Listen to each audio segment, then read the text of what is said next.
নিজের সেই চেয়ারে বসার ইচ্ছা। তুমি কি বলতে চাইছো? তোমার কাকার যোগ্যতা? আমার বলা এখনো শেষ হয়নি কাকিমণি। কাকুমণি কত ভালো একজন ডাক্তার সে নিয়ে আমাদের কারোর কোনো সন্দেহই নেই। কাকুমণি শুধু একজন ভালো ডাক্তার না, কাকুমণি পপুলারও। উনি আমাদের কাকুমণি আমাদের মেডিনেস্টে বাচ্চাদের ডিপার্টমেন্ট থেকে শুরু করে আমাদের গোটা এই শহরে পপুলার ডাক্তারদের মধ্যে একজন। এবং এই জনপ্রিয়তাটা কিন্তু কাকুমণি তার ডাক্তারি শিক্ষার যোগ্যতা দিয়ে অর্জন করেছে। কিন্তু কাকিমণি এখানে তো এটি চেয়ারের ব্যাপারে কথা হচ্ছে না। যে চেয়ারে বসার কথা বলা হচ্ছে, যে চেয়ারের দায়িত্ব নেওয়ার কথা বলা হচ্ছে, সে চেয়ারে বসলে কিন্তু আরো অনেক বাড়তি ঝঞ্ঝাট কাকুমণিকে সহ্য করতে হবে। সেটা করতে কি কাকুমণি রাজি? কাকুমণি কি পারবে? তো আমি এই ঝঞ্ঝাট বা চাপগুলো নেব কেন?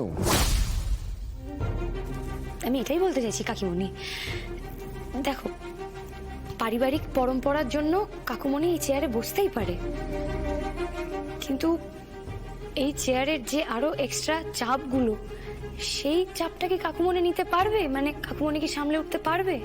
যদি সেটা নিতে না পারে তাহলে কিন্তু সেটা কাকুমণি, মেডিনেস্ট এবং আমাদের কারোর জন্যই কিন্তু ভালো হবে না।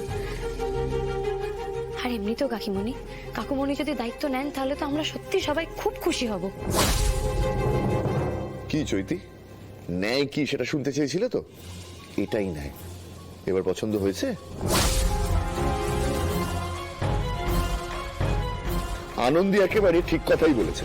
দেখো আমি ডাক্তার হিসেবে ভালো, ওসব এমডি ফেমডি আমার দ্বারা হবে না।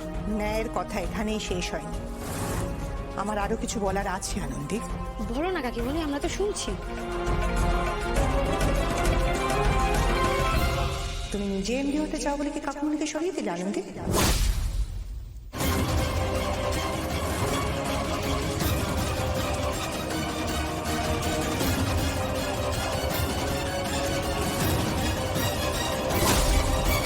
এতদিন ধরে না তোমার এই বেতাল কথাগুলোতে তাল দিয়েছি আমি, তাই ভাবছিলাম বাড়ির সুরটা এরকম বেসুরে কেন বাজছে। হ্যাঁ আমারও তাতে হাত ছিল মানছি, কিন্তু আমি বলি কি কাকিমণি, এখন থেকে না একটু ভালো কাজগুলোতে ব্যাঘাত দেওয়াটা বন্ধ করো। আমি শুধু একটা প্রস্তাব দিয়েছিলাম দাদা, এই প্রস্তাব দেওয়াটাও কি আমার কোনো অধিকার নেই? আমার সাথে কথা বলো কাকিমণি। আনন্দী কি বলেছে ও এমডি হতে চায়? বেশ, তোমার সাথেই কথা বলছি আয়ন্তিকা। তোমার মায়ের পড়াশোনার কতটা দৌড় সেটা তো তোমার জানা আছে, তাই না? তিনি যদি মেডিনেস্টের এমডি হতে পারেন তাহলে আমার বর ডাক্তার অনিলাভ লাহিড়ী কেন এমডি হতে পারবে না? আর আমি মুখ বুজে সব সহ্য করে যাব। বাহ বাহ, খুব ভালো যুক্তি, তাই না? চৈতি,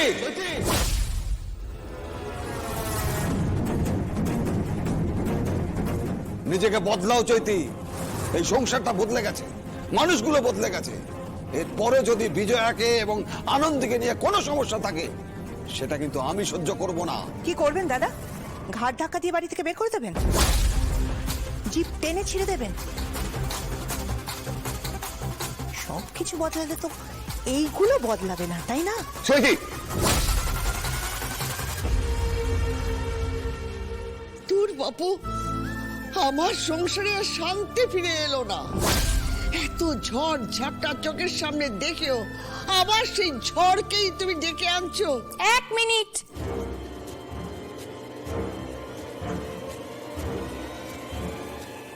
আমার একটা কথা বলার আছে। আজকে থেকে মেডিনেস্টের এমডি ডক্টর অনিলাভ লাহিড়ী, আমার ঠাকুরপো।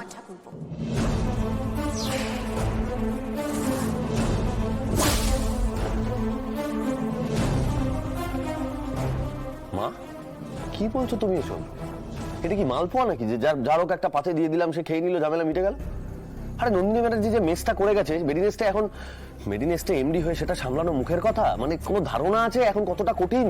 কেউ যদি নিজেকে নিয়ে এতটা অবসেসড হয়, শুধু নিজের কথা ভাবে, নিজেকে ভালোবাসে, তাহলে কোনো কিছু সম্বন্ধে ধারণা করা যায় না। আদি বেশি বড় বড় কথা বলবেন আনন্দী। তোমার ছেলে যদি জেলে থাকতো না তাহলে তুমি বুঝতে পারতে। আরে এই মানুষটা তো নিজের ডাক্তারি নিয়েই ব্যস্ত থাকে।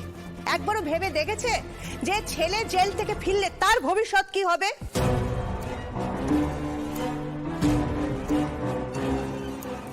পুরো সংসারটা তো দাদার পরিবারের হাতের মুঠোয়। আমরা কি পেয়েছি? তুই কি বলছিস এসব ছোট? দিদি, বাড়ির চাবি নিজের আঁচলে ঝুলিয়েছ। সংসারে তোমার কথা শুনে চলবে, এটাই তো নিয়ম, তাই না? মেডিনেস্টের চেয়ারে বসে নিজের ঠাকুরপোকে মাইনে করা ডাক্তার বানিয়ে রেখেছ।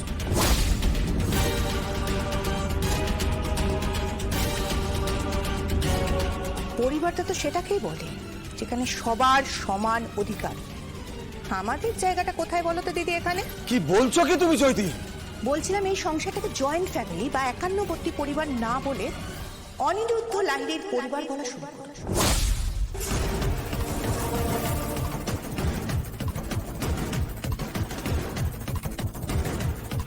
আমরা যেরকম এক ঘরে আছি সেরকমই থাকবো।